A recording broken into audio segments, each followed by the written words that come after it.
Most people believe cheating only happens in broken relationships. They imagine constant fighting, emotional distance, or obvious unhappiness. So when a woman cheats while saying, "I was happy," it confuses everyone. Friends are shocked, partners feel blindsided, and the woman herself often struggles to explain it. Because the truth is uncomfortable. Happiness in a relationship does not automatically protect against infidelity. Imagine a couple that looks perfect from the outside. They laugh together, they plan vacations, they share routines and inside jokes. There's no abuse, no constant arguments. On paper, everything is fine. Yet somewhere beneath that surface, something subtle begins to shift. Not dramatically, not all at once, quietly. This is where psychology matters. Human happiness is not a single emotion, it's layered. A woman can feel safe, loved, and appreciated while still feeling unseen, unchallenged, or emotionally understimulated. Safety and excitement live in different parts of the brain. Long-term relationships are excellent at creating security, but they often reduce novelty. And novelty is not just about sex, it's about feeling mentally and emotionally alive. The female brain is deeply wired for emotional connection and meaning. When a relationship becomes predictable, the brain stops releasing the same levels of dopamine it once did. Dopamine is the chemical of desire, anticipation, and curiosity.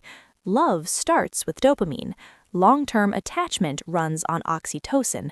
Both are important, but they feel very different. So a woman may say she's happy because she genuinely is. She trusts her partner, she values the relationship, she doesn't want to leave, but she may also feel emotionally flat. Conversations feel repetitive, compliments become routine. She stops feeling chosen and starts feeling assumed. Then something small happens.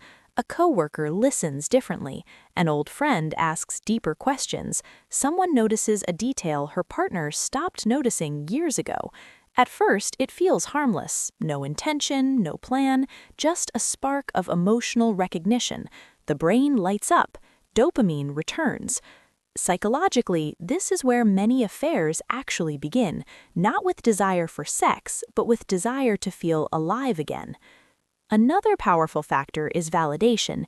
Many women are taught, often unconsciously, to tie their self-worth to how they are seen. When a long-term partner becomes emotionally efficient instead of emotionally expressive, validation drops. He may still love her deeply, but love expressed through reliability can feel invisible. When another person reflects admiration, curiosity, or emotional presence, it doesn't feel like betrayal at first. It feels like oxygen. There is also the identity shift that happens in long-term relationships.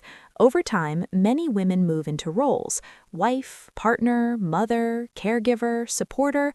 These roles are meaningful, but they can overshadow the individual self. When a woman no longer feels like the main character in her own life, she may seek spaces where she is seen as her, not just her role. Cheating, in these cases, is not about replacing the relationship, it's about reclaiming a lost part of identity.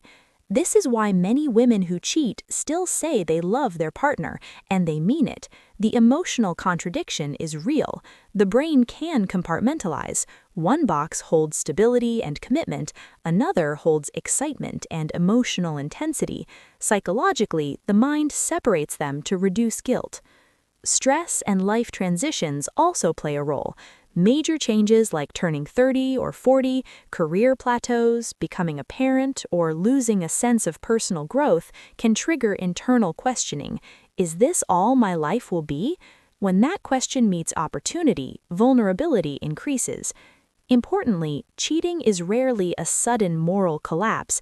It's usually a series of small emotional boundary crossings that feel justified in the moment. Texting more often, sharing personal frustrations, hiding conversations. Each step feels minor, but together they create a path.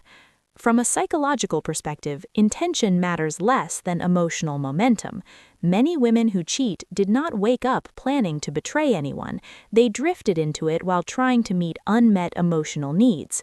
None of this means cheating is acceptable or harmless. It causes real damage, but understanding the psychology helps explain why happy relationships are not immune. Prevention doesn't come from control or suspicion. It comes from emotional presence, from curiosity about your partner's inner world, from continuing to choose each other, not just once, but repeatedly. Healthy relationships are maintained not by love alone. They are maintained by attention, emotional novelty, and the willingness to grow together instead of apart. The uncomfortable truth is this: happiness is not the absence of risk. Emotional neglect can exist even in loving relationships, and when emotional needs go unmet long enough, the human brain looks for fulfillment elsewhere. Understanding this isn't about blaming women or excusing behavior. It's about recognizing that infidelity is often a symptom, not a cause. And if we want healthier relationships, we have to stop asking only who cheated and start asking what was missing, because what goes unseen is often what breaks things quietly long before they break completely.